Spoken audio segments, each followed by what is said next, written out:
As Val and I were just talking to each other about this is one of the highlights for the Clark Foundation and for the Clark Sports Center each year, is having this luncheon, having all of you here, and presenting this award.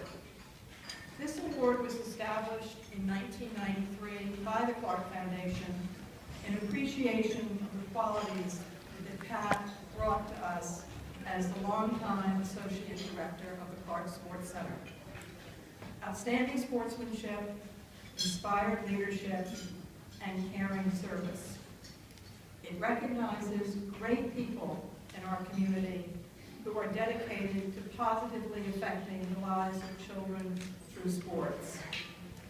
All of our past recipients have exemplified these qualities and have changed more than one young person's life here in Cooperstown. Many of our past recipients are here today. I'm going to introduce you all, and those of you that are here, if you would stand and remain standing. In 1993, our first award went to Beanie Ainsley. 1994, Jack Vineyard. 1995, Ted Kantorowski. 1996, Malcolm Brooks. 1997-98, Jerry Townsend. 1999, the award went to Don Howard. And in 2000, to Dick White, and his widow Janet is with us. Janet, if you'd stand. 2001, Ed and Pat Hazard. Sharkey in 2002. Frank Mayersack in 2003. Ed Spencer, 2004, there you are. In 2005, it was Terry Bliss, who was unable to be here today. Dave Adsit was our 2006 award winner. In 2007, went to his luncheon partner, Bob Snyder. In 2008, Connie Herzig, and Brenda Witherspoon Gray in 2009. And Paul Lambert was our 2010 recipient. Here's Paul. 2011, Bruce Andrews. 2012, Brenda Yeager. And Dave Bliss was last year's recipient in 2013.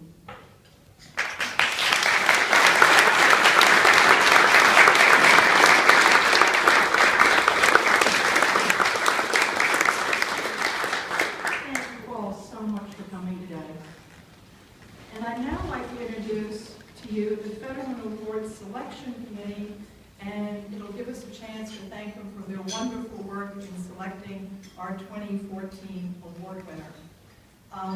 In the chair for that committee is Brenda Witherspoon Gray, Val Page, Rose Crane, Kathy Graham, Barry Gray, Rich Jancy, Jim Jordan, Scott Whiteman, and Sharkey Nagelschmidt.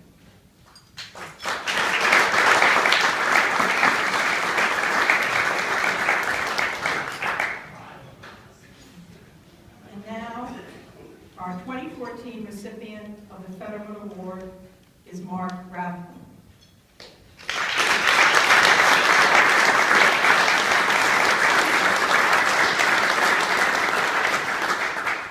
Mark has touched so many children's lives in so many different ways, always in an incredibly lasting way, and with a generosity of spirit that knew that genuine interaction was a delicate, day-to-day balance of loyal support and well-constructed criticism. He was an elementary and secondary physical education instructor at the Cooperstown schools, starting in the 70s. He coached varsity baseball, cross country, and girls volleyball. And as the high school baseball coach, he had many successful teams, but none like his 1981 team that won the Central State Championship and was inducted into the Cooperstown Central School Athletic Hall of Fame. He's umpired countless adult softball games at the Sports Center and currently umpires games at Doubleday Field. He's delivered many, many team-building programs for our adventure program at the Sports Center. He coached baseball and soccer for the Cooperstown Youth League. He developed an alternative education program for at-risk youth through BOCES, served as the director of that program, and then as director of innovative programs for BOCES. He's a former School Board of Education member and served as their vice president. He was a member of the Cooperstown Central School Booster Club and has been the assistant coach for modified baseball at Cooperstown Central School for 2013 and this year, 2014.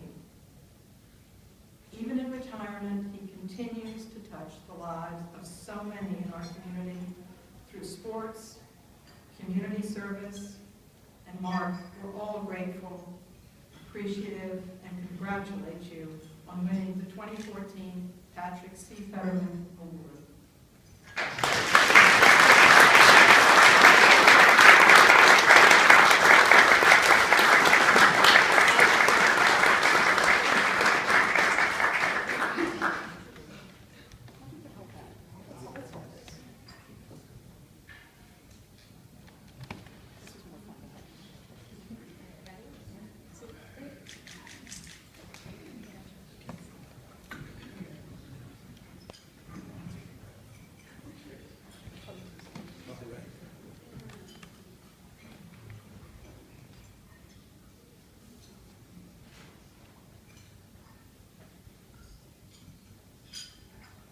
Jane, thank you for the gracious and warm introduction.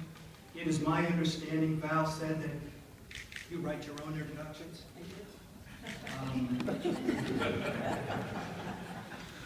Which makes it particularly special and very much appreciated. Thank you. Thank you. Kay and Ted Kanarowski, the thoughts you must be having at this time.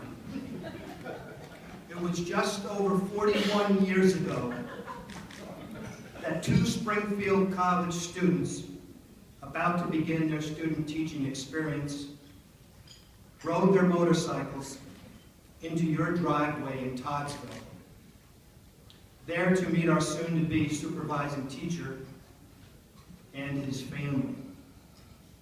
Charlie Allison and I had just gotten back from spending the entire summer riding our bikes out to the West Coast. During that trip, no barber was visited, no razor ever touched our cheek or chins, and the looks on the faces of Kay and Ted Kanarowski as we turned off our bikes and took off our helmets. It was just for the briefest of moments, no words were spoken. But believe me, they were communicating.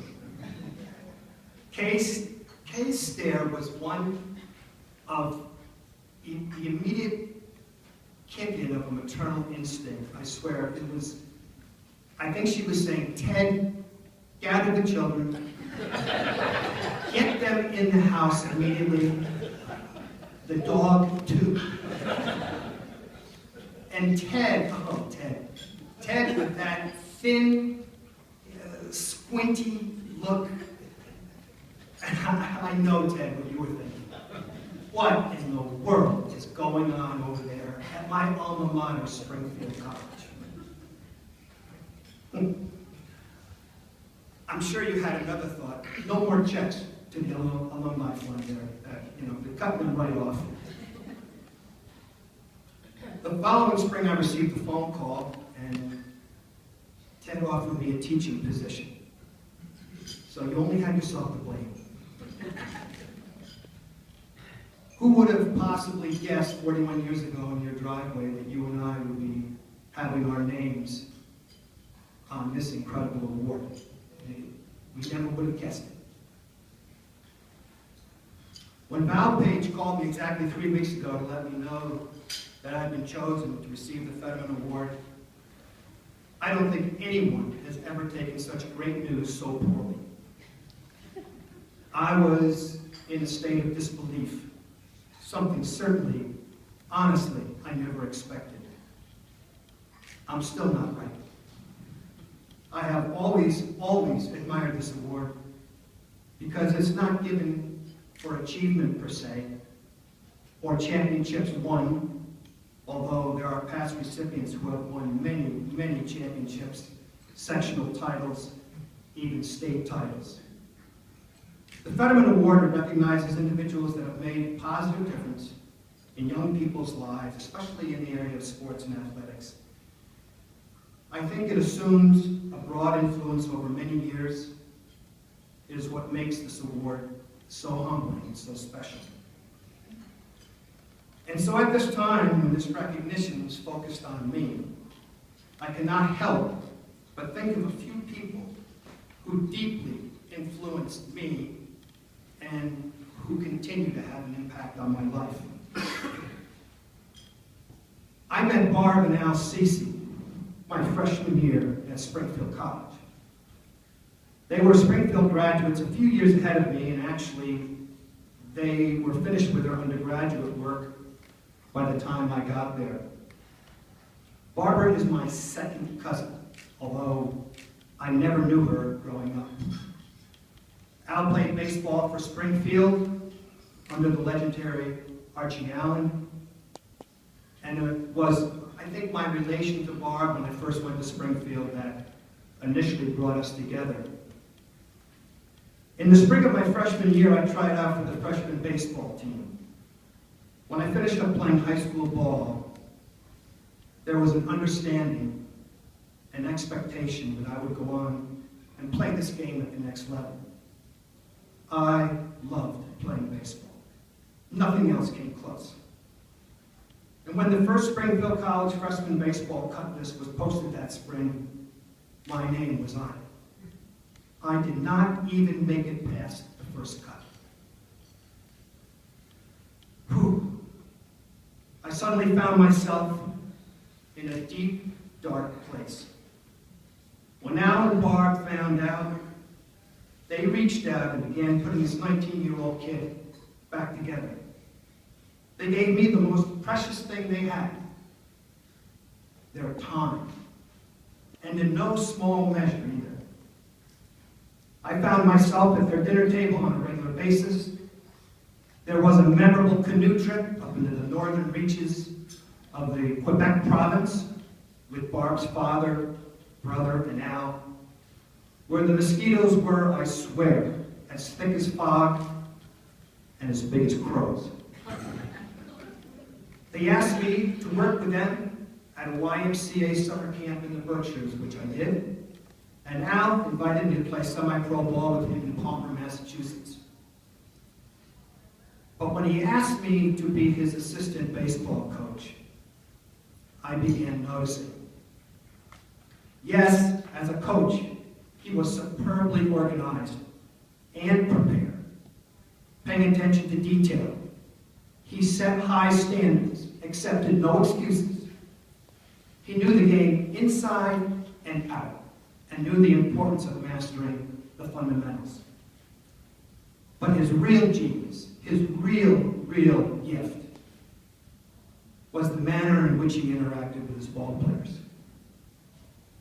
Always positive, supportive, praising when warranted, yet able to criticize without ever humiliating, degrading, or embarrassing his players.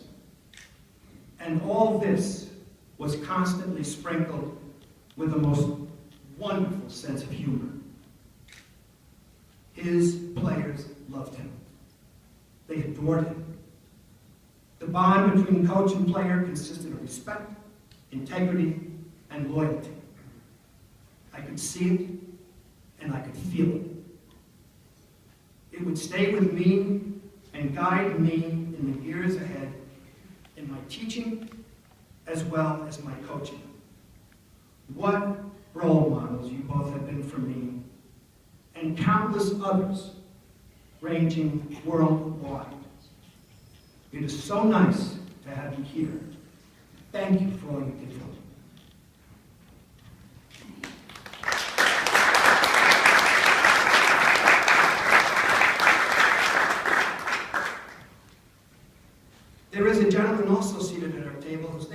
beside me. We have known each other and have been closest of friends since first grade. Over the years, he has been the most loyal, supportive, and generous friend you could possibly imagine. He has honored me by asking me to be godparent to his daughter, and one of his sons is named after me. Years ago, I awoke in the recovery room here at Bassett after major surgery. He was the first person I saw. Such is what our friendship is made of. Sometimes we don't get to end our careers the way we had envisioned. Forces come to play that are bigger than we are and lead us into directions we have no desire to go. Alan was aware of this, one day called to see if I would consider being headmaster of a small private elementary school in New Windsor, New York. He sat on the board and his son attended there. They were having some problems, I wasn't really sure what, and he thought that I might be the person that could help. I ended up spending 2 years there. It was the most wonderful educational setting I'd ever seen, and it dovetailed seamlessly with my beliefs in what education should be. Dedicated, talented, and enthusiastic teachers who provided their students with an active, authentic, and creative learning environment. Equally as important, close attention was paid to character development, fostering such traits as cooperation, integrity, compassion, and tolerance. This tiny little school was incredibly rich potting soil, and when children were planted there, they flourished. I flourished as well. And my 2 years there proved to be the salve that was needed to heal a nasty wound. I do not make that phone call, Alan. That wonderful opportunity would never have come my way. I think you know, but I'll say it anyway. I cherish our friendship. Thank you for being here and sharing with me.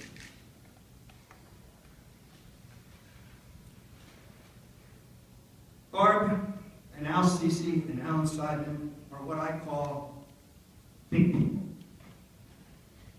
They are highly accomplished, well-respected, and have received, no, it's true, and have received much, much recognition.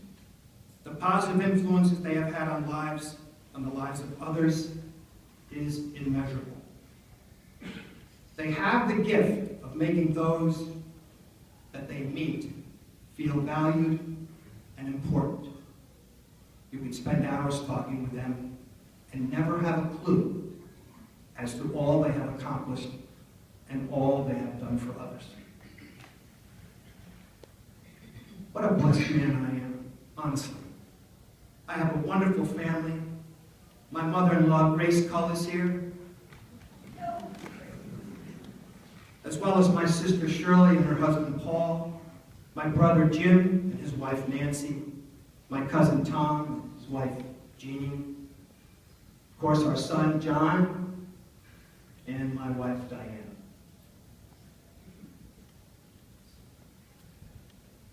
I'm sorry, Liza, our daughter, could not make it. She's down in Nashville, just could not get away. Some former ball players of mine are here. Tom Winter, Scott Curtis, Tom Guilfoyle. All members of the 81 squad that were inducted into the CCS Athletic Hall of Fame.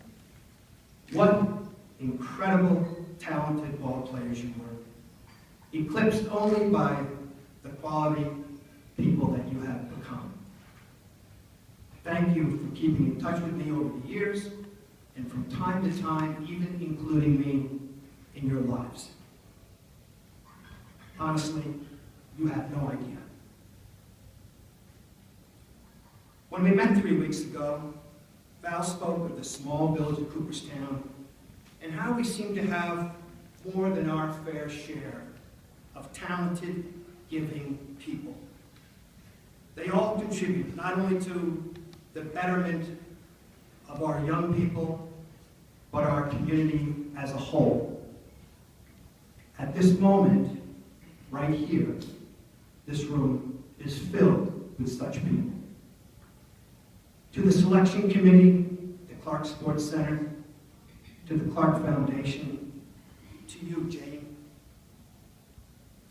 and to any members of our community who might have supported honoring me with the Fetterman Award, I offer my deepest gratitude. It is, without question, the most meaningful and appreciated recognition I have ever received.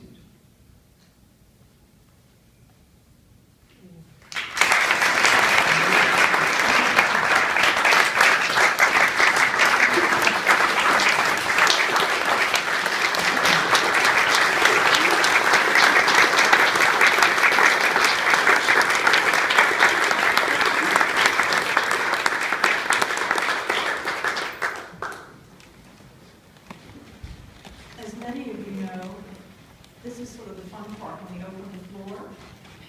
To whoever would like to say whatever they'd like to say about Mark. Be careful. And we're going to let Mark stay up so that he can, Blush. whatever. Ted?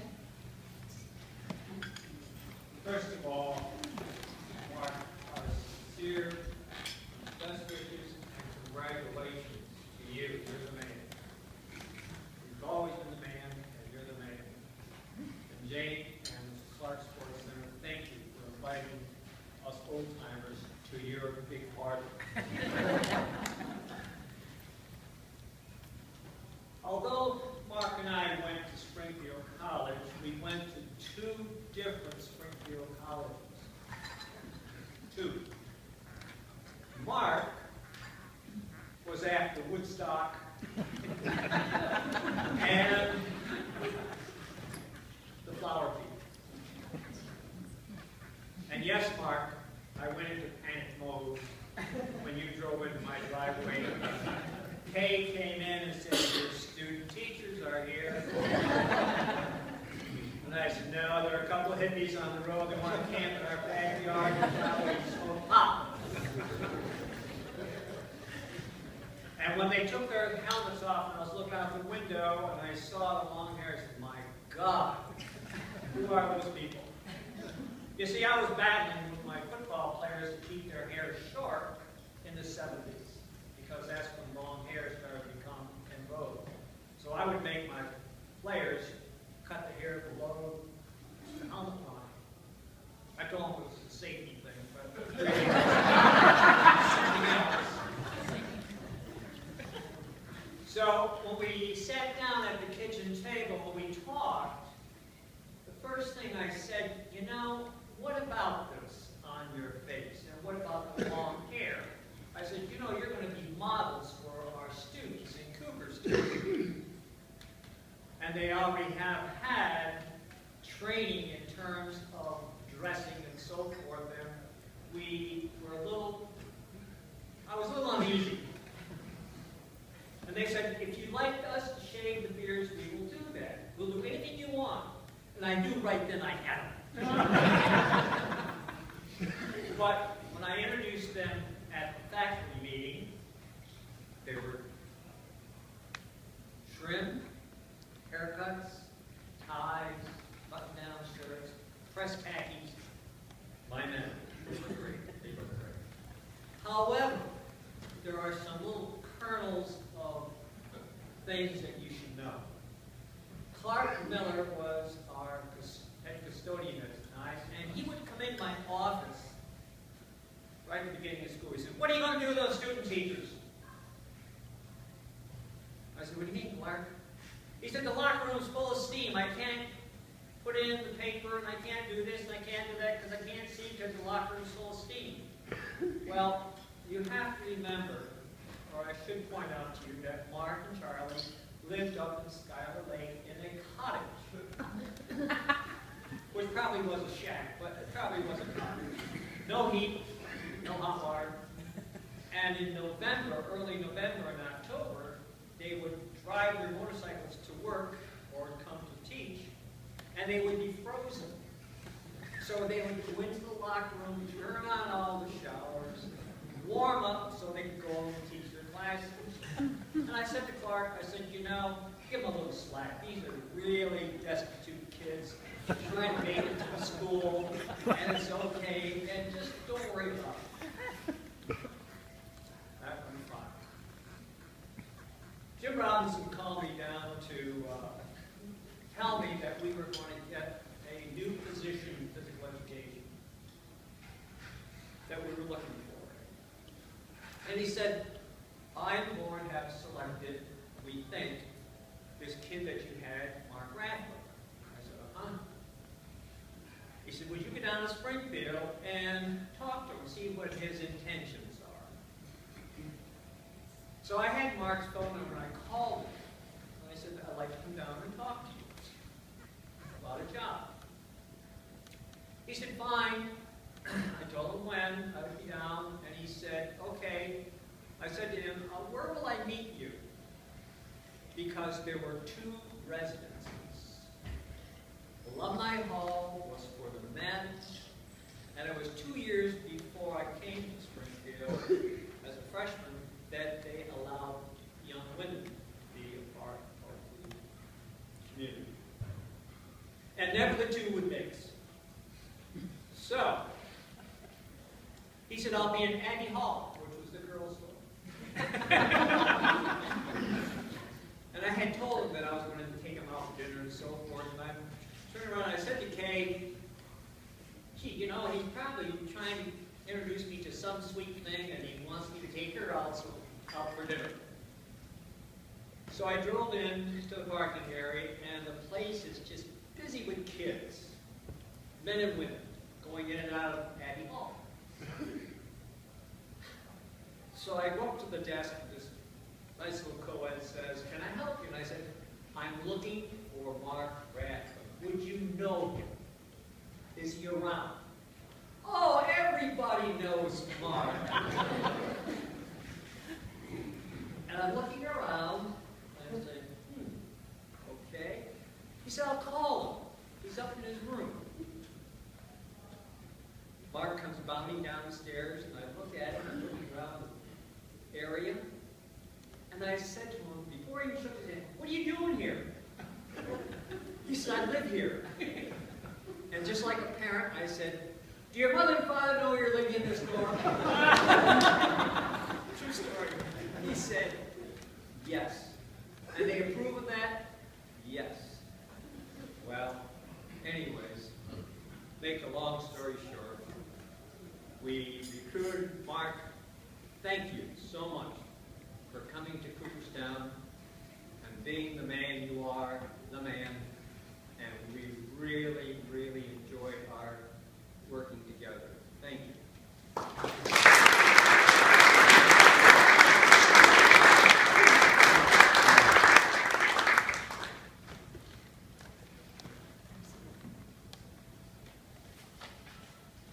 And as you can see, Mark's always an overachiever. You compensated for that long hair issue, didn't you? When I received an invitation to this event, with Mark Rathbun's name on it, the opportunity to make a few remarks, it just seemed like an open house of an opportunity. As Mark said, we've known each other since first grade, and the stories just raced through my mind. I asked myself, should I tell the story about the time that Mark and his brother Jim lit a fire in my fire pit? Probably legend locally, but wouldn't mean a lot up here, but it burned for days. Should I tell the story about how nervous I was after Mark had missed not one wedding, but 2 weddings by traveling hundreds of miles to go to friends' weddings? And he went to one on the wrong day, and he went a day late, and he went to another one a week later. That's true. And then I asked him to be my best man, and I said, I must have called him every day that week to make sure what day to show up or what week it was. But then I read the criteria for the Fetterman Award that was on the invitation. A person in the community who is dedicated to serving local youth, especially in the area of athletics. The recipient embodies the meaning of outstanding sportsmanship, inspired leadership, and caring service. That statement and this man are a perfect match.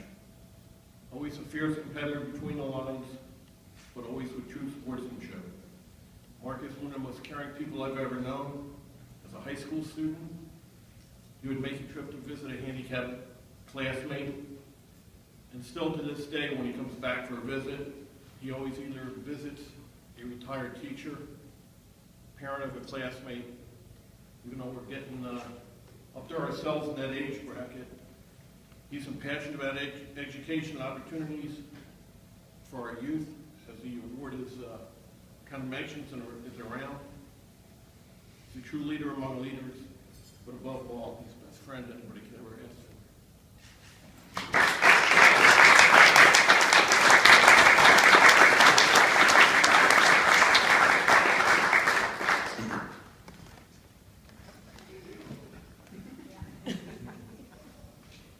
This will be brief.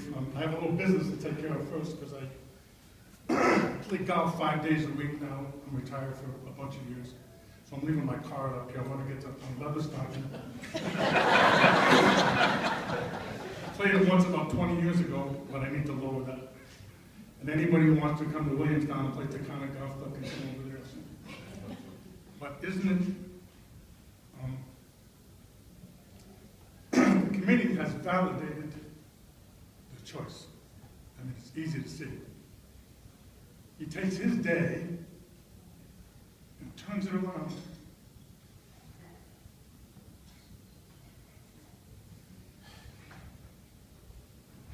You know, talks about me and Al and his players. He's the most humble, honest. He's everything, all the criteria that you want, you have right here. It's just amazing. And the only thing is, we used to bring our baseball teams here from my high school, and my athletes would stay with his athletes in the homes. It was just fabulous. And then we'd visit the museum and played at Cooperstown. And the only thing I need your town to do, and maybe Jane can help out here, is to change those dugouts. I bumped my head on that. I just went over there, they haven't changed a thing. So. But I know that in this room it doesn't need to be said, but if you're not a friend of Mark Rathbun, it's because you haven't met him yet. That's all that needs to be said.